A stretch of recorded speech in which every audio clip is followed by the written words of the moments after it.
Allahabad high court के justice Shekhar Yadav के खिलाफ महाभियोग चलाने की विपक्ष की मांग खारिज हो सकती है। जस्टिस यादव पर विश्व हिंदू परिषद के एक कार्यक्रम में हेट स्पीच देने का आरोप है। खबरों की माने तो राज्यसभा सचिवालय के विपक्ष के प्रस्ताव में तकनीकी खामियां मिली हैं।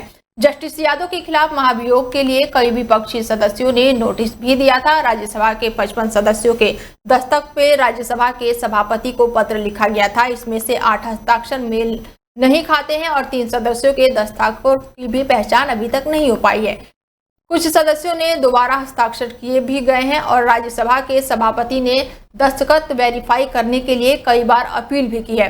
विहिप के कार्यक्रम में विवादास्पद टिप्पणी करने को लेकर इलाहाबाद उच्च न्यायालय के न्यायाधीश यादव के खिलाफ कई विपक्षी दलों के सदस्यों ने महाभियोग चलाने के लिए 13 दिसंबर को राज्यसभा में नोटिस दिया था। महाभियोग प्रस्ताव पेश करने के नोटिस में रमेश, कपिल सिब्बल, इसके साथ ही कई जानी मानी हस्तियां शामिल थी। इसके साथ ही 55 विपक्षी सदस्यों ने हस्ताक्षर किए थे। कपिल सिब्बल ने इसमें कहा था कि कोई भी न्यायाधीश इस तरह का बयान देकर अपने पद को शपथ का उल्लंघन करता है। अगर वो पद की शपथ का उल्लंघन कर रहा है तो उसे कुर्सी पर बैठने का कोई भी अधिकार नहीं है। अगर एक उच्च न्यायालय का न्यायाधीश जब इस तरह का भाषण दे सकता है तो सवाल उठता है कि ऐसे लोगों की नियुक्ति कैसे होती है। सवाल ये भी उठता है कि उन्हें इस तरह की टिप्पणी करने की हिम्मत कैसे मिलती है। सवाल ये भी उठता है कि पिछले 10 सालों में ये चीजें क्यों हो रही है।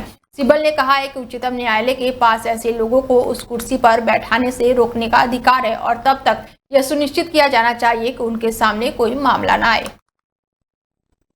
दिसंबर 13, 2024 में हमने एक इम्पीचमेंट मोशन दायर किया था चेयरमैन राज्यसभा को। उसमें 55 मेंबर्स ऑफ पार्लियामेंट राज्यसभा के उनके हस्ताक्षर हैं।